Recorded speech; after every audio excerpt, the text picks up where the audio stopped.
This is the Gridiron Guys podcast with Anthony Stalter and Super Bowl champion Carey Davis. Driven by Dobbs Tire and Auto Centers. With Super Bowl champ Carey Davis, I'm Anthony Stalter. Appreciate everybody listening to the very first podcast, the football podcast that Carey and I are doing. And Carey, I don't want to get into a long intro here because just like you, when you're reading an article, you probably just want to skip to the meat and potatoes. Just get me. We're March babies, so we don't need all the fluff. No. We want to dig in. Exactly. So I don't want to. Anybody listening is like, all right, just get to the football. But just a very brief kind of explanation why we're doing the podcast. So Carey and I used to do Rams Radio Network broadcast.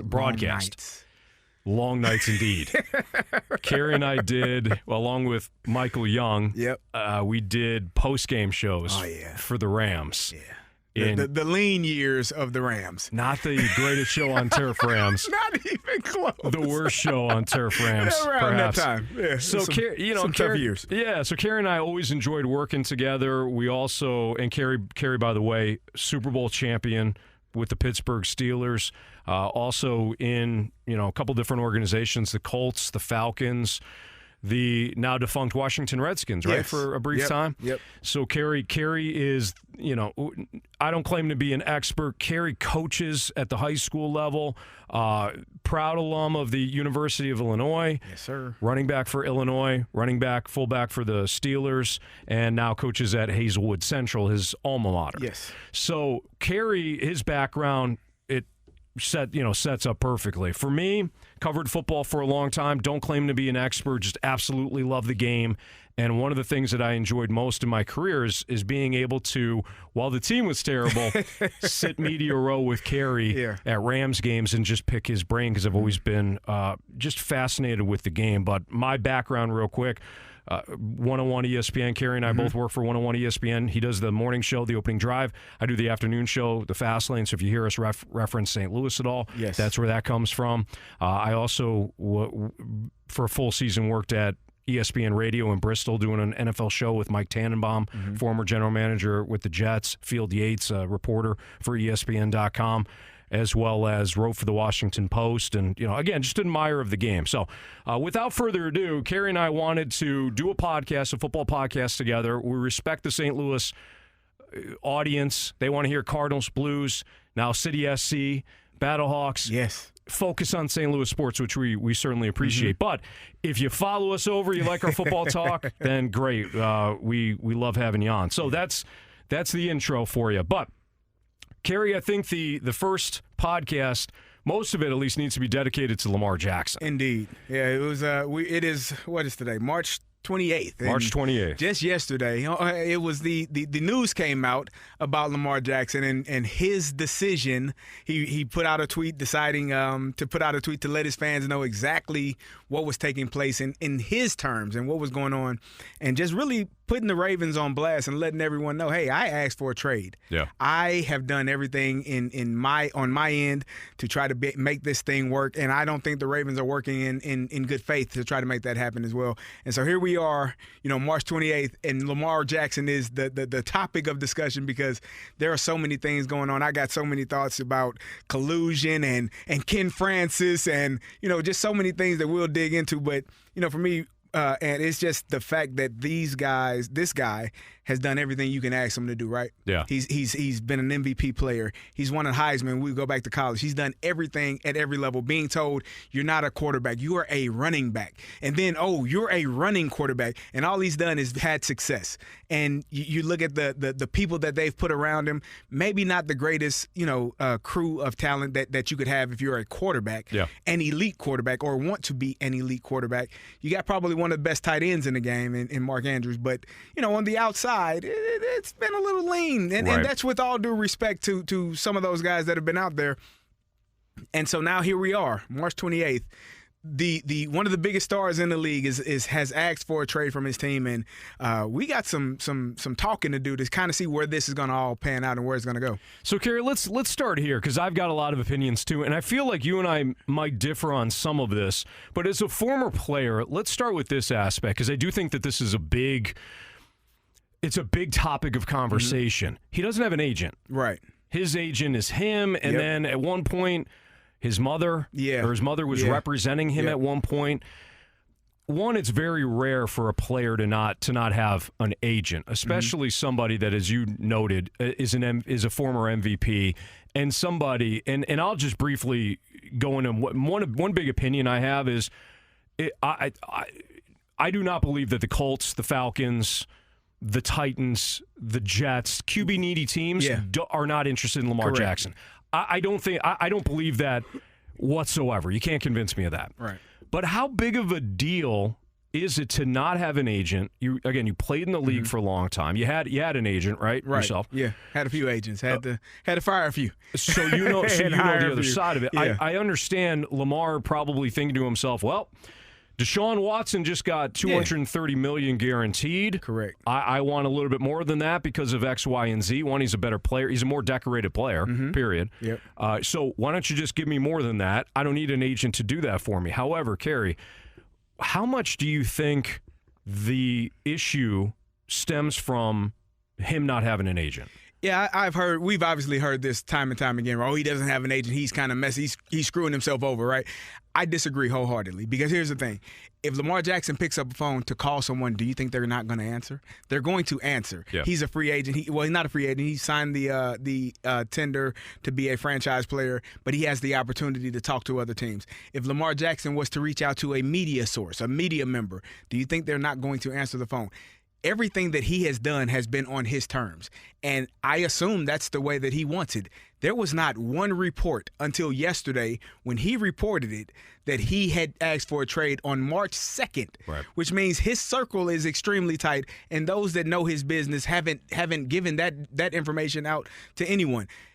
In terms of having an agent or not having an agent, if I, player A, am due up for a contract, and you, Anthony, or player B, you just got signed $5 million.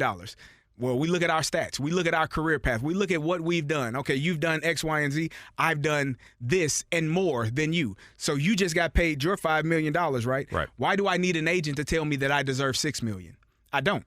That's the going rate. It's better whoever is up gets more. That's just the order of business. That's the order of business. Whoever is due up at that time gets more than the player that just signed if they are better or equal or of equal value. And in Lamar's eyes, he's like, I'm better than him. You all paid him $230 million guaranteed, $240, whatever that number is.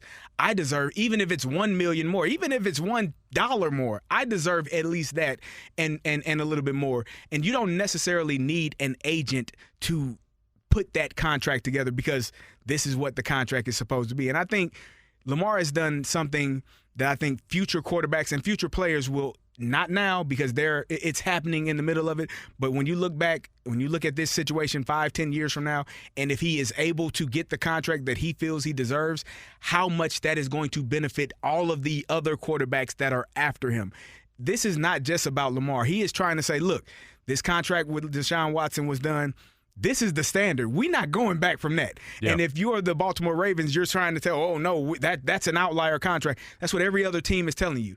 Yeah, no, it's not, because it's on paper. Just because you close your eyes and pretend that it's not there, don't mean it's not there. It's right there in writing. It's in ink. I can Google it. I can find it. So how are you going to tell me that this person makes X amount of dollars, I'm better than him, I've done more than him, and I'm going to make less? If you're Lamar Jackson, why would you settle for that? And the people that are saying he needs an agent, most of those people assume that if he has had an agent or had an agent up until this point, he would have been signed. Maybe. And maybe it would be for less than what he deserves. Maybe someone would have been able to, nudge him in that direction. But he doesn't seem like a man that moves very easily to something that he doesn't want to do. Right. He's marching to his own beat. So I don't necessarily think that an agent would have gotten that done. I think he's steadfast in what he believes about himself, his ability, and how much he should be paid. No, I agree with you in that if he does have an agent, he probably would have signed a deal better than, I don't know who the last quarterback that got paid was. Maybe Dak. It was either Russell or okay, so Russ signed like an extension. Dak, Kyler. I think Kyler, Russell, one of those two. So he would have probably gotten more money than Kyler Murray, more money than Dak, more money than Russell Wilson. I believe that, and I believe if he had an agent, the deal probably would have been done already. Mm-hmm. The only thing, the thing that I disagree about, Carey, is that, and I don't necessarily disagree what you're saying, Lamar Jackson feels as though that he is worth every penny more than Deshaun Watson. Fair. Right. You do. The problem is he's now in this outlier group because Deshaun Watson was the outlier. Yes. The only reason according to all of the owners, that's the word and term that they want to use. That's an outlier contract. Well, let's go back a year ago.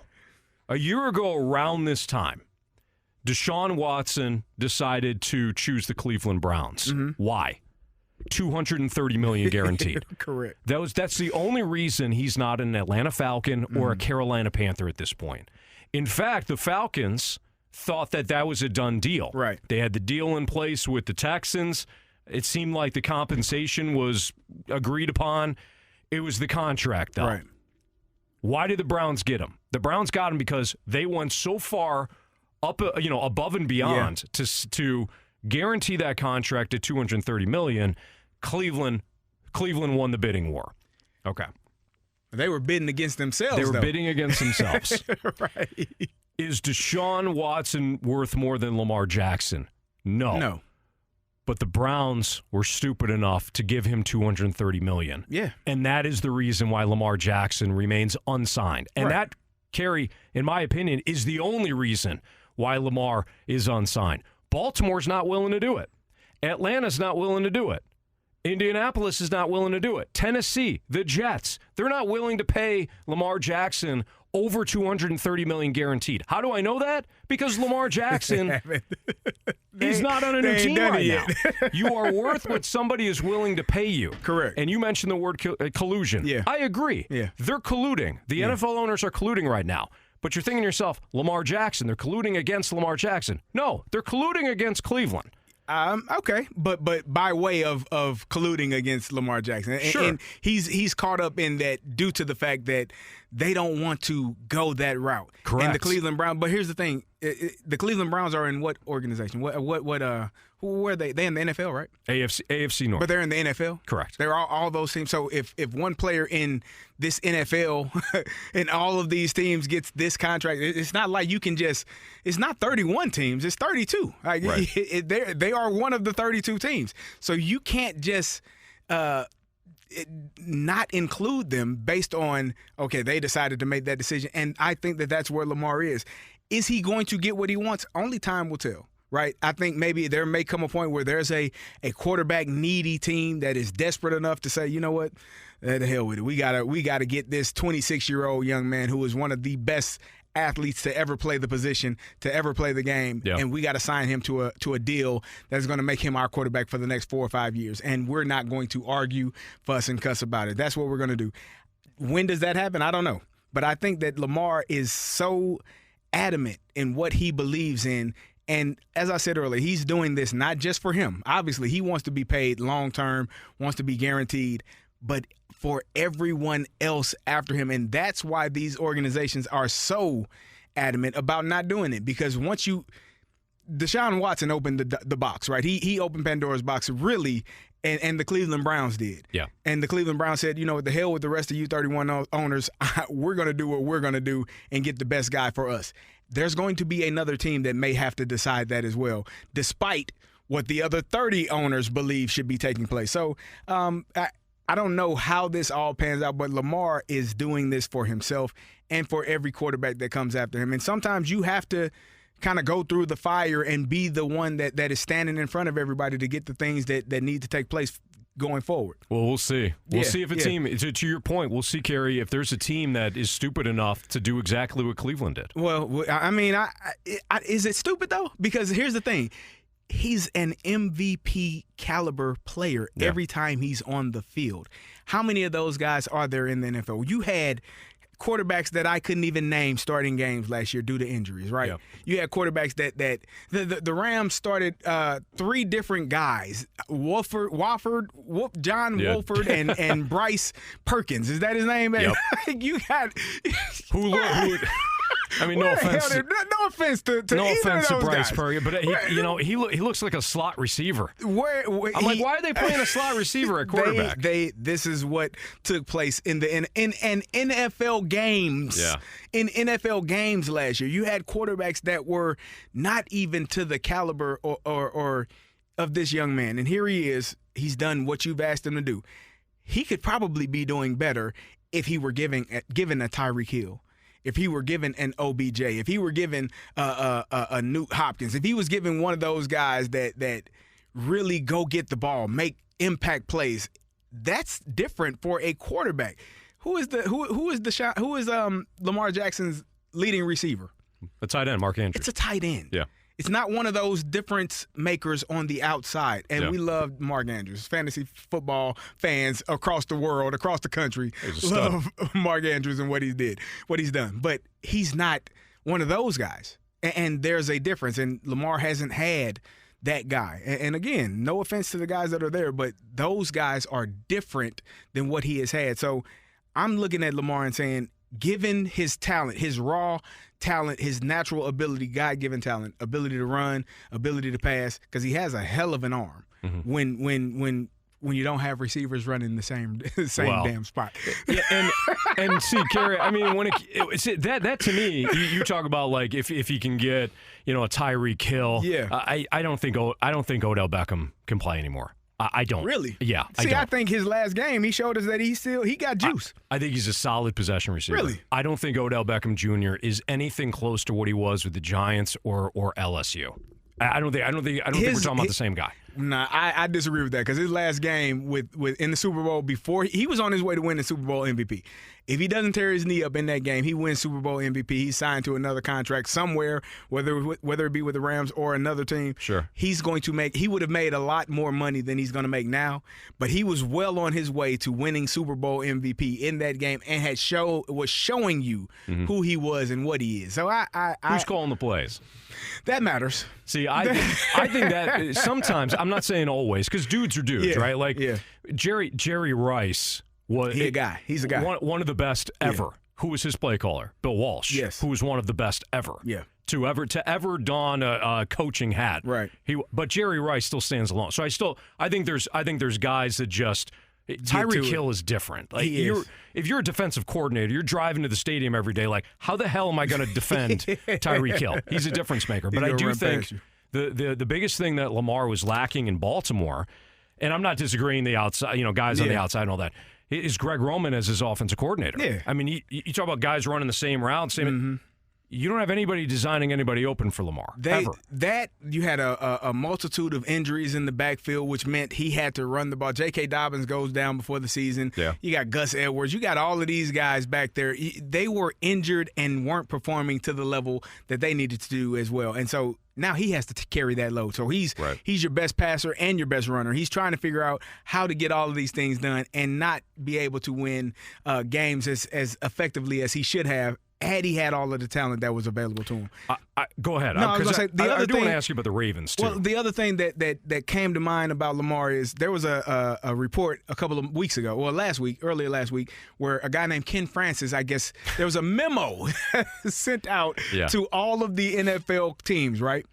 That do not do business with Ken Francis. He's allegedly working on behalf of Lamar, and if you do business with him, the contract that you all work may be voided and may not because he's not officially an agent. And so here's what popped in my mind, right? Here you have Lamar Jackson, who has told no one has information of any of his business. Right. He asked for a trade on March 2nd. Right. So 2 to 3 weeks after that is when we get the memo about Ken Francis that he's reaching out to teams. And I thought about this, Anthony, and maybe because Lamar is I don't know if he's willing to or if he's able to reach out to personnel people on his own. Maybe Ken Francis was his go-to guy. Hey, let them know I asked for a trade from Baltimore. If you all want me, come get me. And maybe that's where that whole memo, because something took place with Ken Francis, right? Right. It had to. Ken he's Francis is partner. The guy, that they do business together. They do like the home equipment or something like that, or home gym or whatever. Yeah. And the next day after that memo went out, I think him and Lamar dropped so he seems pretty business savvy in terms of understanding. He's done everything on his terms. He dropped the tweet right as John Harbaugh was about to speak to the media. He's controlling the narrative. He's which is controlling smart. his own narrative and letting people know this is who I am, this is what I want, and this is what I expect. And that makes people uncomfortable when you have a player who is doing that, and he's not going. He has no go-between, no agent, nobody to kind of be a buffer. He's telling you directly, "This is the number I want. This is what I expect." If you can't match it, then okay, we'll figure something out. But and this is what I need. happens? I think that's the question, right? What happens if because so far, again, how do we know that other teams aren't interested in his number? It's not just Baltimore, right? It drives me crazy when I'm like, you telling me that Atlanta and Indianapolis aren't interested? The fact that they put that out as he was about to be franchise tagged, or right after he got franchise tagged, was mind-boggling to me. Atlanta, you're a Falcons fan, right? You suffered through some tough. We've covered the Rams, but you as a Falcons fan, Cleveland, Detroit, Atlanta. No, Jets, Cleveland, Detroit, Atlanta. I mean, they're all in the same group. You suffered. Yeah. And you're telling me you've watched this team. I watched Desmond Ridder play quarterback for them last year. I watched Marcus Mariota play quarterback for them last year. He's not fine. Neither one of them are better than Lamar Jackson. Correct. But that's why that's not the conversation, though, to me. What's the conversation? The conversation is how much are teams interested in his number? Okay. Right? Because you have to make that number work. Exactly. Yeah. Here's the other thing too, and I want to circle back because I want to ask you your opinion about him asking the trade from the Ravens because I think there's something there too. Yeah. And we had talked about this a little bit yesterday in our offices, and you had an interesting take that I wanted to get to. But going back to the conversation of, okay, well, our team's interested. Hell yeah, they're interested, but they're probably not interested at 240 guaranteed. Correct. Because if you're not Patrick Mahomes, you're not going to be able to surround him with any more talent than what Baltimore was able to give you. Because there's cap ramifications to this, obviously. Mm-hmm. So if you're going to sign somebody like Lamar and give him, let's just say, Deshaun got $230 million guaranteed. Let's say Lamar's asking for $235 guaranteed. Mm-hmm. That you are dedicating most of your cap to one guy. Right. You can't really then turn around and say you never built around him. There's a cap. Right. One thing that I learned, once the quarterback gets paid, it's probably a wrap for that team. Look at Seattle. Yes, you're going to. Seattle was good when Russell was still on his rookie contract, right? Correct. When they were still able to build around him through the draft and through free agents. They were able to pay multiple people, as opposed to allocating, 20-30% of your salary cap to one person. Exactly. And now you're trying to fill in with other people that aren't as good because obviously the better players get paid more. Right. So you're not able to fill in those gaps with as good players. And so there is a fine line to that, trying to be the highest paid player, but also trying to win games. And you have to understand it's kind of a give and take. If I'm going to make this amount of money, if you're going to tell me I'm getting $50 million a year, well then there are a few people on this team that either are not going to be here in the next year or two, or they're going to be players that I want to be here that we can't afford to bring in because I'm getting paid too much money. And I will say this, as a football player, you only get really one chance to get that big payday, right? If you're a quarterback, maybe you get it a couple of times, but most of us, if you're lucky, you get out of that rookie deal and now you hit the free agent market and you get a chance to get paid, $15 million a year, depending on the position, or 25 or 30 or 40, whatever your position is. This is his time. So he can't afford to let this go by and not take advantage of it and get what he deserves. I mean, I think that's the bottom line. He's working to get what he feels he deserves. And who can argue with that? No, nobody. From his standpoint, nobody. From my standpoint of if I'm looking at it from a team's perspective, there's a reason, Kerry, why Patrick Mahomes won last year. Right. He got paid. That was his most impressive Super Bowl. Yeah. It was. Yeah. He got paid. Yeah. Who was he throwing to besides Travis Kelce? Exactly. Travis there we go. Thank you. McCole Okay. Hardman. The Rams. So the Rams. Isaiah Pacheco. Exactly. There's only two scenarios here that really, after the quarterback got paid, that a team won. Okay. Any team that Tom Brady was on that won. But he wasn't ever. He didn't go get one of those. Yeah. He didn't get the top of the top. Exactly. Yeah. So his cap number was never the greatest. Right. And Patrick Mahomes. The only other example with the Rams 2 years ago. The Rams may never win again. They may not. They may never win again. Yeah, they traded away their whole future. And if Jaquizzi Tartt doesn't drop an interception in the NFC Championship game, that was going to be a wrap they on might them. not have won. It was the same thing was going to happen. Yeah, you know, yeah. they sold their souls. If they got to win. If the Bucs don't play single high defense, well, they were in cover 0 in that game. Wasn't Cooper Kupp took it right down the middle? That was That was versus the Bucs. I think they were in cover 0 when Kupp caught that pass and they kicked the field goal in the NFC divisional round. Yes. Oh yeah. Well, no. So the Bucs. Well, are you thinking of the Green Bay game? No. I'm talking about the Rams. The Rams. The year they won the Super Bowl. I'm pretty sure they were in 0 coverage. Todd Bowles blitzed, and they were Sean McVay versus Todd Bowles. And Cooper Kupp caught a pass and ran down the middle of the field. I believe they kicked the field goal. I think you're right. The Rams, they definitely beat the Bucs in Tampa. Yeah, that year. And that was the year they won the Super Bowl. Yes, and then went back home. Played San Francisco. That's when they played San Francisco at home. Yeah. You know, and really Joe Burrow and the Bengals. I thought they had the Rams dead to rights in the Super Bowl too. Anyways, Aaron Donald, that guy's pretty good. So let me ask you about, and we will. You know, I don't know if it's going to be this podcast or another one. Eventually, we got to get to Aaron Rodgers too. Yeah, that's another saga. Yeah, no kidding. But Carey, I did want to ask you about this because I find it interesting. So you had mentioned the March 2nd date. Mm-hmm. That was the date that Lamar Jackson requested a trade from the Ravens. Right. It is now, as Carey mentioned, we're recording this on March 28th. So it's almost a full month past when Lamar Jackson asked for a trade. Right. I thought it was smart by the Ravens to put the non-exclusive tag on him. Yeah. Because if I'm the Ravens and I've been negotiating with Lamar and he does not like the number and the Ravens have not liked his number, I'm assuming Lamar is asking for Deshaun Watson money.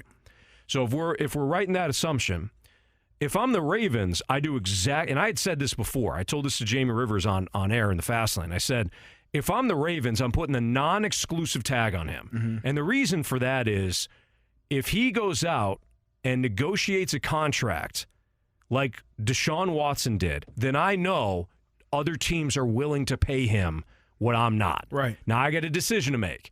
I either match that deal and have Lamar here and go from there, or I say, I'm still not willing to pay it.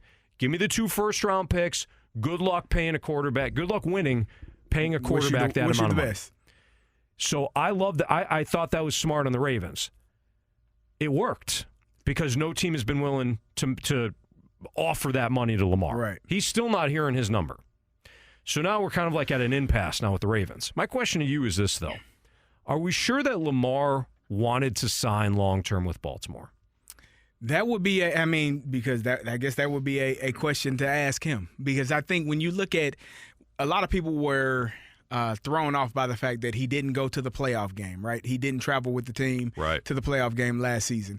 That he didn't come back from an injury that I think most people thought would be 2 to 3 weeks, and he missed 6 to 7 weeks and didn't play in the final game. And so it's almost like maybe that's where the relationship started to sour. Yeah. He's got injured in the pocket, and maybe you're looking around saying, I don't have the proper weapons to do all of the things that I need to do, and you all want me to come out here and get beat up. Anthony, it would be like a you not going to your spouse's family's house for Christmas. Like, hey, I'm not going. Right. Yeah. Why isn't Anthony here? Because he's a jerk. Right, you don't want to go, right? He's an a-hole. That's almost the beginning of the end. It would seem like you're distancing yourself from people, and maybe that's what took place, and maybe that relationship had already soured between those two. And he's like, I don't want to get injured. And here's another important factor that I keep having to remind myself, and I think it's important to remember. He was teammates with Robert Griffin III. Yeah. That is a key factor. They sat in the same room. Robert Griffin III was one of the best quarterbacks, had one of the best rookie years you can ever imagine, right? He was a Heisman winner. He was expected to be the next one, and decides to go back out in a playoff game with the Washington Redskins at the time in a bulky knee brace. You saw his knee get twisted and turned in a direction that you knew right then it was bad, and he was not the same. Yeah. And his entire career changed in that moment. And so if you're a teammate with a guy that went through that, plays the same position, maybe you looked up to him when he was coming out of college, maybe you really understood, you saw all of the things that he's gone through throughout his entire career, and you're sitting there and saying, what the hell am I going to go out there and do that for them, and they're not going to pay me? Because if I get injured, what are they going to say? Yeah, they're going to move on. They're going to be looking for another quarterback in the draft this year. Yep. So if you're Lamar Jackson, you have to take care of your body, your business, and treat it as such, because at the end of the day, that's what they're doing. They're taking care of their business, and they're treating it as that. You have to do the same. And I am a firm belief that interaction with RG3 at some point in their careers, playing together as teammates, definitely has shaped his opinion to why he's not going to do anything until the money is set in stone and he can go out there and play the game to his best ability. It's a good point. I will never forget RG3's face in that playoff game. It was heartbreaking, man. When he looked over to do you remember that? When he looked over to the sidelines at Mike Shanahan. Yes. And it was basically like, is somebody going to come get me? Is somebody going to take me out? And Mike Shanahan, for as brilliant of a coach as Mike Shanahan is, and he is, and I know you got your opinions on Kyle Shanahan, his son, who you played for in Washington. In fact, I may have shifted those opinions. A little bit. Kyle is doing much better than you and I used to get into. I'm like, this guy's great because he's doing much better. Yeah. Like way better. When it was tough. And maybe it was a situation where he learned he had to find he had to kind of figure out who he was. But as brilliant as the Shanahans are, I'll never forget that moment where they left him in that game. And you're right, he was never the same. So it's a great point about RG3. We could put a bow on the Lamar because this is going to be ongoing. But we could put a bow on this one, Carey. But the timeline I think is important, and the timeline to me is Deshaun Watson gets his deal a year ago. Yeah. So in 21. And went through. Here's the thing. How many teams were pursuing Deshaun Watson? 3, roughly. He had all of those things that they alleged him doing, right? Right. And still had 3 teams that were pursuing his talent. Yes. Here's a player in Lamar who is better, who hasn't had any issues off the field or on the field. Right. And you're telling me you don't have 2 to 3 teams that want to talk to him? Yeah. They don't want to even have a conversation. How the hell do you know that he wants $240 million if you're not talking to him? Right. Like, you don't know what the number is. He could have told them that, and let's have a conversation. And I just don't want to play there anymore. Let's have a conversation. That, to me, seems to be a bit like collusion, right? Sure. You got a guy who had multiple teams pursuing him in Deshaun Watson. Whether or not he did it, that's neither here nor there. Yeah. But the allegations were there, and they still went to pursue him. What has Lamar Jackson done that has warranted not even being pursued? Nothing. And if you're another team too, why wouldn't you be willing to sit down with him? Even if you're not going to sign him, talk to him. Hey, I'd be interested. I'd be like, hey, what happened in Baltimore? Yes. Was it a John Harbaugh thing? Was it a Eric DeCosta thing? Was it the GM? Was it? Are you willing to take less than the number that they reported that you wanted? Let's talk. You seem angry. Are you willing to move on? Yeah. 215, okay? Like, what? Yeah. At least have a conversation. You're right. The part, to me, is the most mind-boggling part of this whole thing is people are not even conversing with this man, and he has done nothing wrong. Right. You're absolutely right. So, again, the timeline, I think, is Deshaun Watson gets paid. Yep. Lamar, in his head, goes, well, I'm the next one up. I'm going to ask for more than that, right, which is well within his right. Baltimore balks at it. Yep. They're like, well, here's our number. So they exchange number. At some point, those conversations break down. 2 things happen from there. Lamar gets hurt. Mm-hmm. So Baltimore, again, kind of puts the skid. That's 2 years in a row now, too. Right. And don't talk to me about he's a mobile quarterback. Everybody's mobile now. Yeah. Everybody.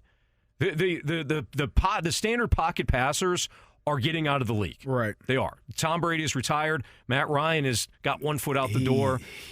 Matthew Stafford might have a year. Like the true pocket passers are all out. All of these guys, you're correct. All of these, I'm running down this list. I'm looking at the quarterbacks now. Patrick Mahomes, he can move. They all can Josh move. Allen runs. Russell Wilson runs. Kyler Murray runs. Deshaun Watson, not so much. He can sit in the pocket, but he has the ability to move. You got Dak Prescott. Matthew Stafford is probably your true pocket passer. Daniel Daniel Jones can run. Kirk Cousins. Kirk Cousins. Kirk Cousins might be the other guy that's really, standard pocket passer. Right. But so he gets hurt. He gets hurt in the pocket.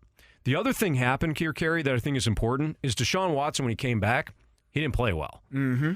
He didn't play well. And that contract was panned. Yeah. Let's not forget that everybody's like Cleveland's stupid. Yeah. So you're sitting there and your Baltimore, your other teams are like, yeah, that deal was stupid. Mm-hmm. And now Lamar's asking for that.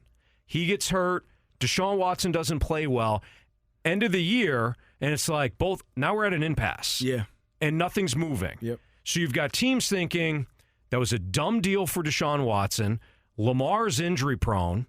At least the last 2 years he was. Right. We're not paying that number. Right. Lamar goes, yeah, you are, because you just gave Deshaun, and I'm better than him. Right. So that's kind of where we're at. All right, Carey, we'll spend a couple of minutes here on Aaron Rodgers, which is the other fascinating aspect. Carey, nothing is going on. Oh. He goes on the Pat McAfee show and says, I'm interested in playing for the Jets. They got to figure out the compensation. Correct. Nothing has happened.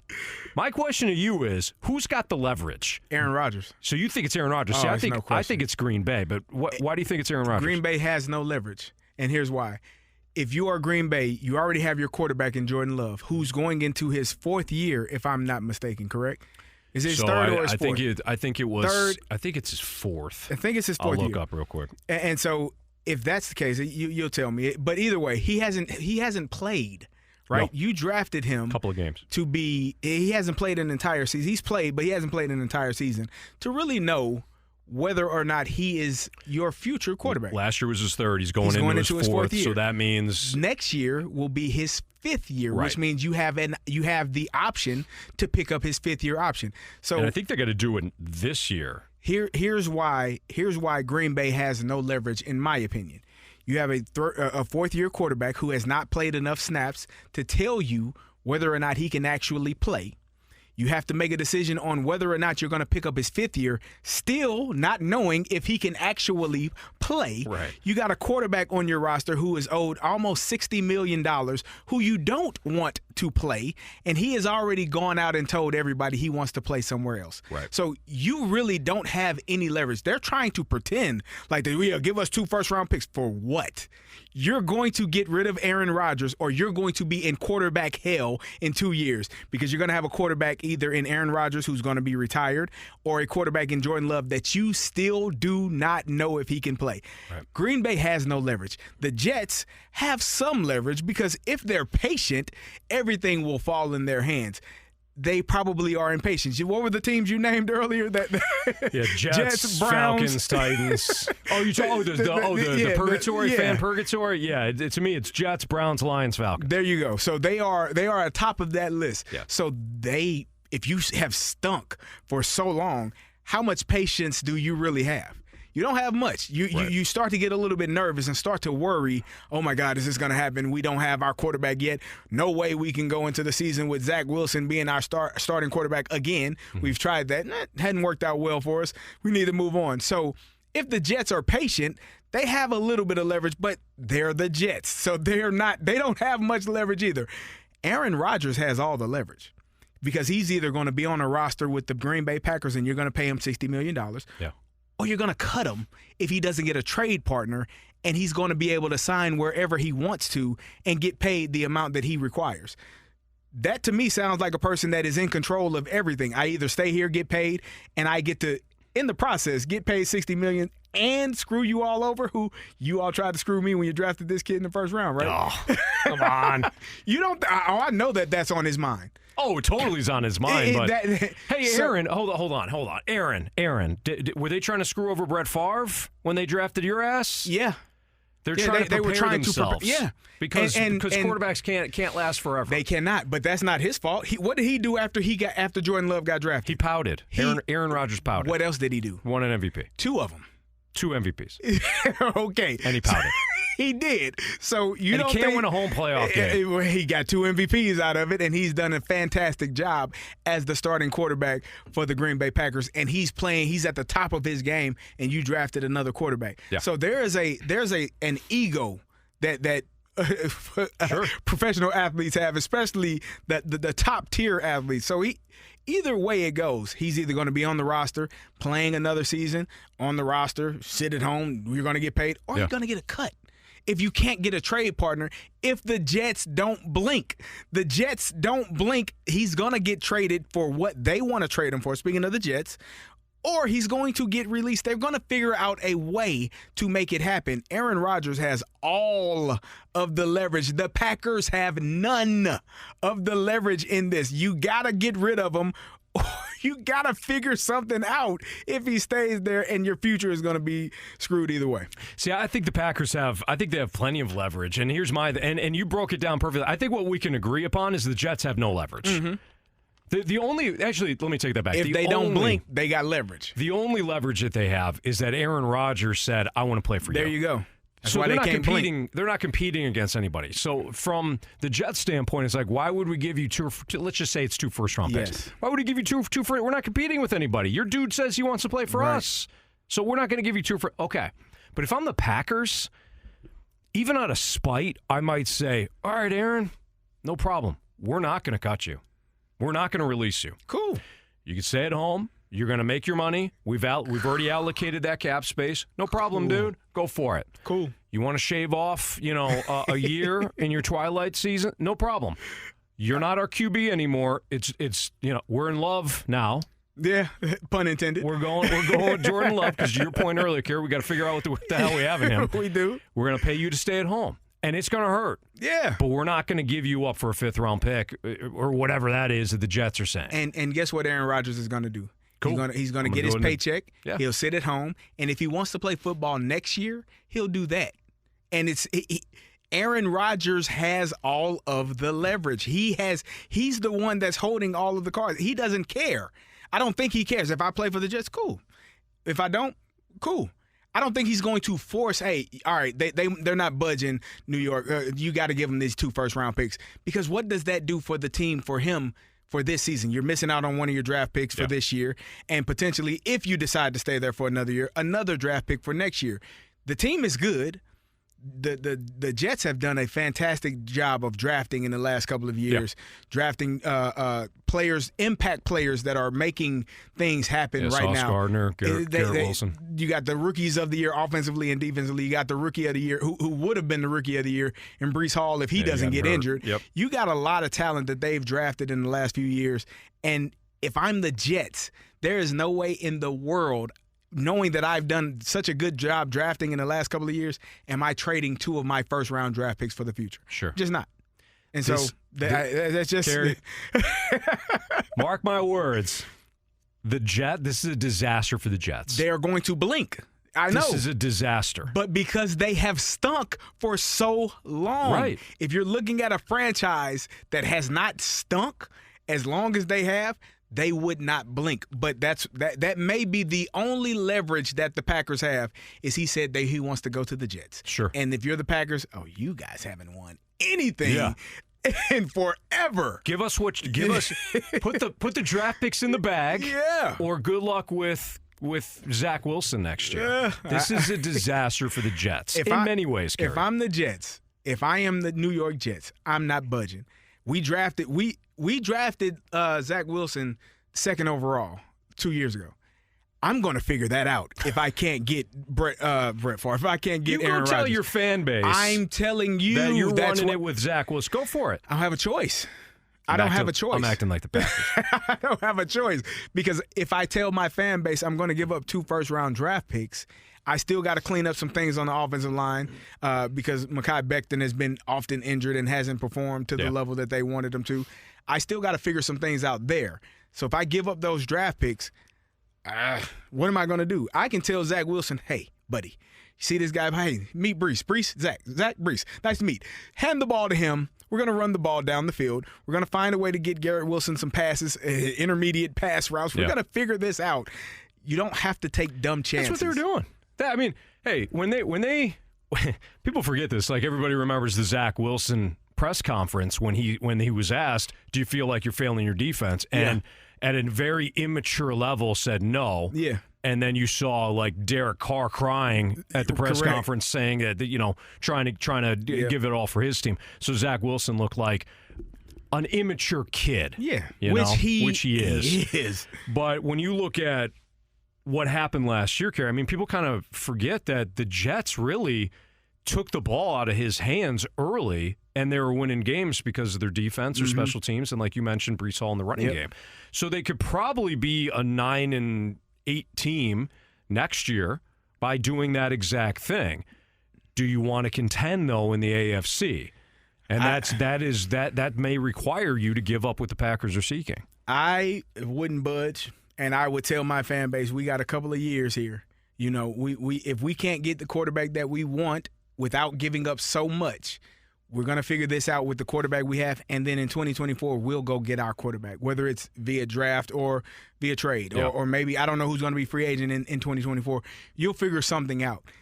I just wouldn't give it up because I know we've stunk so long. I feel like that the Jets are going to blink and they're going to make a terrible decision because they almost have to at this point.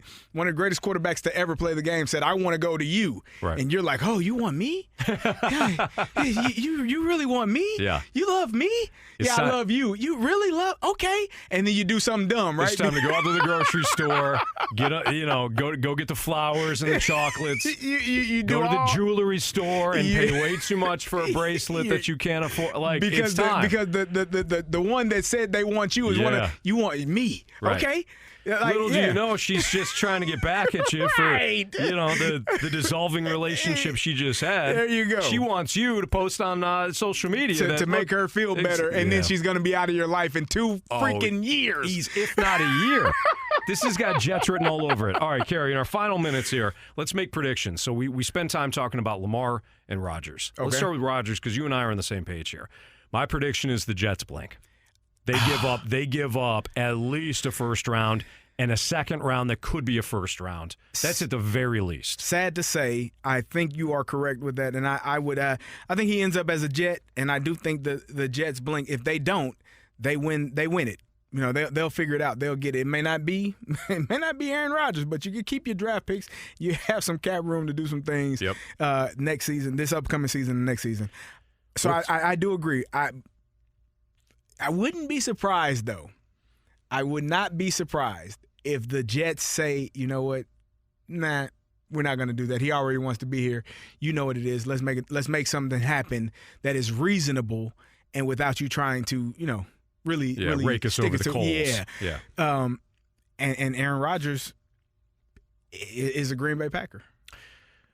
So he just stays, and then they go with Love. Yeah. Yeah. All right. I mean, but your official predictions, the Jets are going to be the Jets. I think he's going to be the Jets. Yeah. If he stays, I think he plays, though. That's the crazy thing. Oh, I think they're done. I think the Packers are done with him. Yeah. I think the Packers are done with him. Anthony, if you got one of the greatest players to do it, just send them home when you're paying them. You got Jordan Love. Okay. He's your guy now. What do you think happens with Lamar? Because this is the trickier one. That one is unfortunately for me, I think Lamar is going to end up on the franchise tag with the Baltimore Ravens. And I don't think he's going to get a long-term deal, long-term deal that he wants. But I don't think he plays. I think, you know what? My hamstring. You know what? I just tweaked that thing. I can't do anything at practice today, sir. Yep. You're good to play. Nah, it still hurts when I run.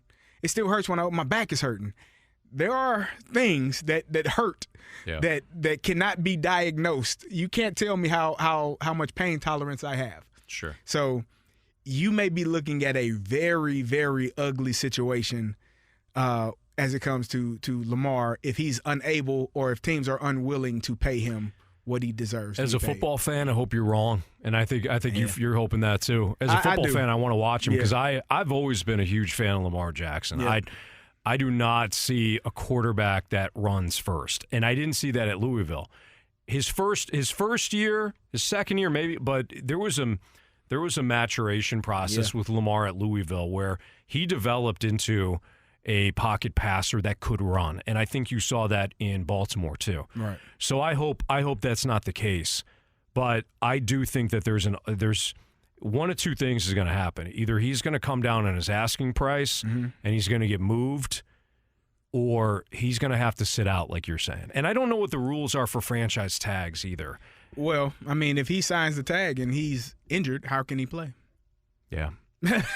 I mean, it gets ugly. Players don't do the hold out anymore. They do the hold in. They come to camp and, my hamstring is sore. Right. My ankle, my Achilles, I feel like I'm going to tear something down there. I don't think I should run. It's too bad, but I think. But it's a business. You're right. And at the end of the day, as a player, when we're young and we get into this game, we're just happy to be there. We're just happy to be, a lifelong dream to be able to play in the NFL. It's one of the best things you could ever imagine, right? It's like, oh my God, I did it. I'm here. I told you about my first experience in the huddle with Peyton and Marvin Harrison and Reggie Wayne, and I'm like, oh my God, oh my God, Edgerrin James standing there, oh my God, I'm here. I did it. Hey, ready, break. I didn't hear nothing, right? I missed the whole play. We're so excited about that. But no one teaches you or no one explains to you that this is a business and you need to conduct yourself as such. Take care of your business. Your business is you. Your business is your body. If you're getting paid to do something, go be the best you can be. But if a team is unwilling to pay you, why would you risk health and your well-being for a team that is unwilling to pay you what you deserve, what you have earned? Up until this point of your career, he has earned it. No one is giving him anything. Oh, nobody's going to give him. No, you're not giving him anything. He's earned that. So pay the man what he's earned, and you'll get the best player that is available on the football field every Sunday. That's Carey Davis, Super Bowl champion. I'm Anthony Stalter. That's our first podcast. We're going to be doing this at least once a week, Carey, but we might ramp it up as the season draws near. We didn't even touch the draft because there were so many great storylines right now, still in the trade market and free agency, but eventually Carey and I will give our thoughts on Bryce Young and C.J. Stroud and some of the other things. We don't have to do 6th and 7th round picks of the Rams. I don't think we'll do that this year. All right, just checking. And what Carey's alluding to is Carey, again, that same trio, me, Carey, and Michael Young, who played, he was Carey's teammate in Illinois, linebacker, played with the Cardinals for a little bit. Is he scouting now? Yeah, he's a scout for the Rams. Good for him. Yep. He's doing so, and that was his dream to be a scout. Yep. But we did draft night. So we always did draft night, the first night. And that was when, like, the heavy hitters came around, like DeMarco and Savard. They would do it too. And I think they invited us like round the second day. Yeah, which was it rounds was okay. 2 and 3. It's fine. Okay, third day. Dude, when we got to 6 and 7, we got to round 6 and 7. This guy from Idaho, I've never seen him before. Anthony, you know who he is? We did every round. We were praying that we heard of somebody just so we can give our opinions. But we got a little slap happy toward the end of those shows. So, but I don't think we'll do 7 rounds this year. But we hope that you enjoyed the first podcast, and we'll certainly be back with more. For Carey Davis, I'm Anthony Stalter. Thanks for listening to the Gridiron Guys podcast with Super Bowl champion Carey Davis and Anthony Stalter. Driven by Dobbs Tire and Auto Centers. Check out the Gridiron Guys podcast page at 101ESPN.com.